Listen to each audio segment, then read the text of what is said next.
Ayurvedic food supplement and medicine, हृदयाचे विकार, मधुमेह, सोरायसिस, वेट मॉनिटरिंग। आमचा पत्ता सनेज आयुर्वेदिक हनुमान मंदिर शेजारी Nehru Nagar, Vijapur road, Solapur. Mobile number 8087021004 आणि 9763361004। धुळे लोकसभा मतदारसंघात काँग्रेसला मोठा धक्का, प्रदेश सरचिटणीस तुषार शेवाळे यांचा भाजपात प्रवेश। राज्यात सध्या लोकसभा निवडणुकांची रणधुमाळी सुरू आहे। एकीकडे लोकसभेचा प्रचार शिगेला पोहोचला असतानाच धुळ्यामध्ये काँग्रेस पक्षाला मोठा धक्का बसलाय।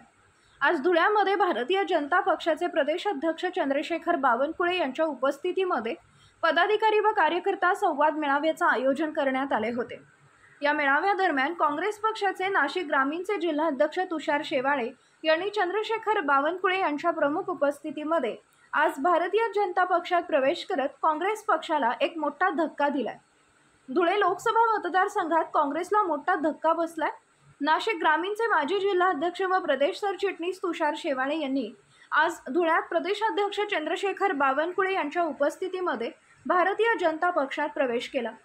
धुळे लोकसभा मतदारसंघात काँग्रेसकडून तुषार शेवाळे यांनी उमेदवारी मागितली होती, मात्र त्यांना उमेदवारी न मिळाल्यामुळे तुषार शेवाळे नाराज होते।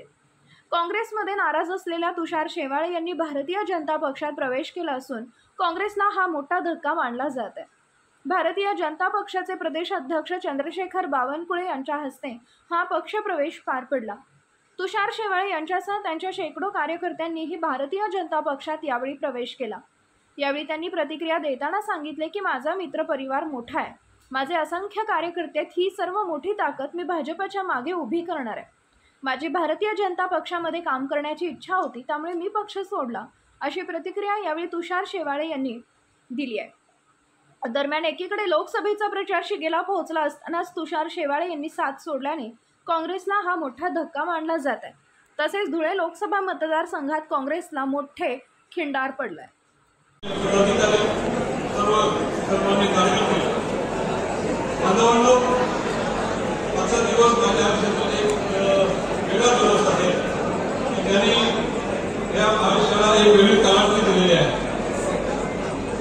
मी आधीपासून राष्ट्रीय विचाराचा माणूस आहे। बालपणामध्ये प्राथमिक संघाचं काम केलेलं आहे, अनुभव घेतलेला आहे। त्याचबरोबर पुढे कॉलेजला गेल्यानंतर वैद्यकीय शिक्षण घेतल्यानंतर मालेगाव वैद्यकीय सेवा चालू केली। त्यावेळेला काही 7-8 वर्ष मी मनोरसिक कल्याण आश्रमात सुद्धा काम केलं। त्याच वेळेला मला भाजपमध्ये उमेदवारी आदरणीय आमचे नेते सुरेश निगम त्यावेळी जिल्हा अध्यक्ष होते, त्यांनी सांगितलं जिल्हा परिषद आपल्याकडून लढवतो भाजपकडनं।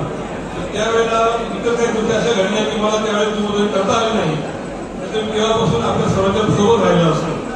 पण तरी वेळ उशीर झाला तरी हे दुरुस्त आहे।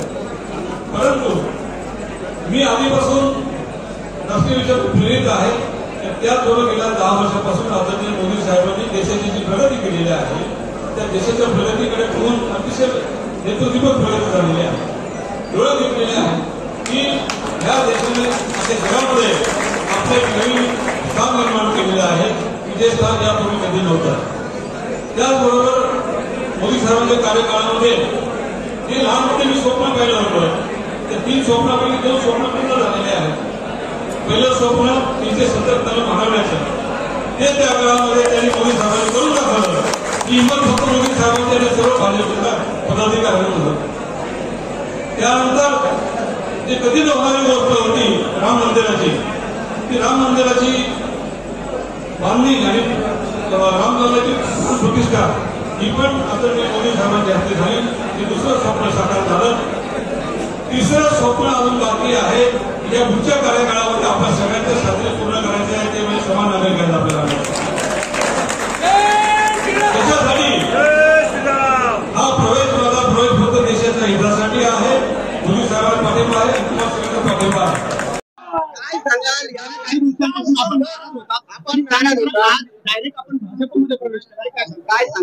असं आहे, सुरुवातीला मी जिल्हा काँग्रेसच्या अध्यक्षाचा राजीनामा दिला।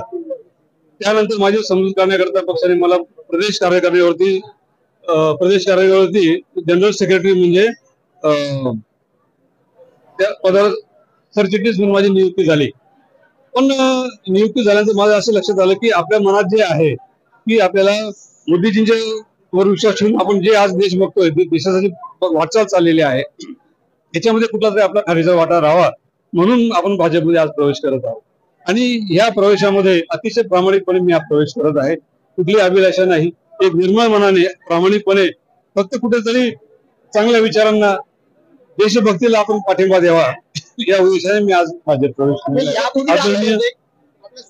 माझ्यासोबत असंख्य कार्यकर्ते आहेत. मालेगाव तालुका असेल, बागलाण तालुका असतील आणि इतरही परिसरामध्ये, नाशिक जिल्ह्यामध्ये पण सुद्धा मोठ्या प्रमाणावर कार्यकर्त्यांचे या ठिकाणी परिणाम या गोष्टीचा होणार आहे. आणि माझा मित्र परिवार मोठा आहे, नातेवाईक मोठा आहे. हे संपूर्णपणे आधी शक्तीपूर्णपणे आपण आज भारतीय जनता पक्षाच्या मागे उभे करणार आहोत.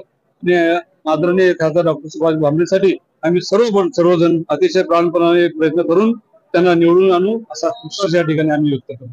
यापूर्वी आपण काँग्रेसमध्ये होता, त्याची नाराजी असताना तुम्ही राजीनामा दिला आणि तात्काळ त्यांनी तो मंजूरही केला. धुळ्यातल्या मात्र जिल्हाध्यक्षांचा राजीनामा मंजूर झालेला नव्हता. तर त्या कारणास्तव तर तुमचा हा जो प्रवेश आहे भाजपाचा, तो असं काही कारण आहे की नाही, तसं झालं. त्यांनी मला दिलं होतं ना प्रदेश कार्यालयावरती सरचिटणीस म्हणून मला आता पद दिलं त्यांनी.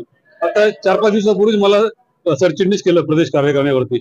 परंतु ते पद मला खूप असं विशेष काय, ठीक आहे त्या ठिकाणी असेल, पण मला भाजपमध्ये काम करायचं होतं. माझी इच्छा होती, मनापासून खूप दिवसापासून इच्छा होती ती मला पूर्ण करायची होती आदरणीय बावनकुळे साहेबांच्या माध्यमातून. म्हणून मी आज यापूर्वी बावनकुळे साहेबांनी त्यावेळी काही चर्चा झाली होती? नाही, त्यावेळेस साहेब मला असं म्हटलं नाही की तुम्ही भाजपमध्ये या किंवा काय.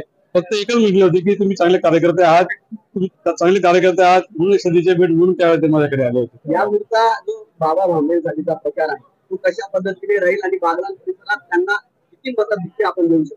हे बघा, माझा प्रवेश हीच एक त्याचा इम्पॅक्ट जो होणार आहे, त्याचा परिणाम जो होणार आहे, ज्याचे बरेचसे जण जे संभ्रमावस्थेत आहेत, आमचे मला मानणारे म्हणजे कार्यकर्ते, ते संपूर्णपणे बाबा भामरे कामाला लागले.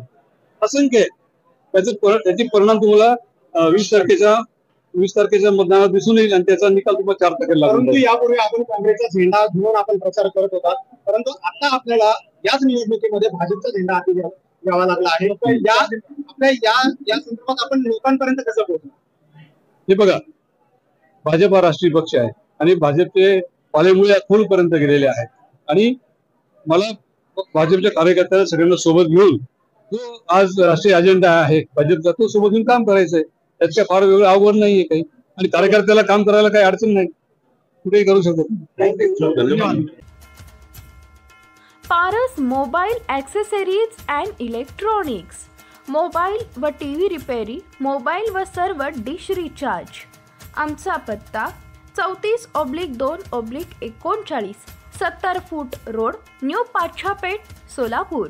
मोबाईल नंबर 774499 6658 आणि 954546 8473.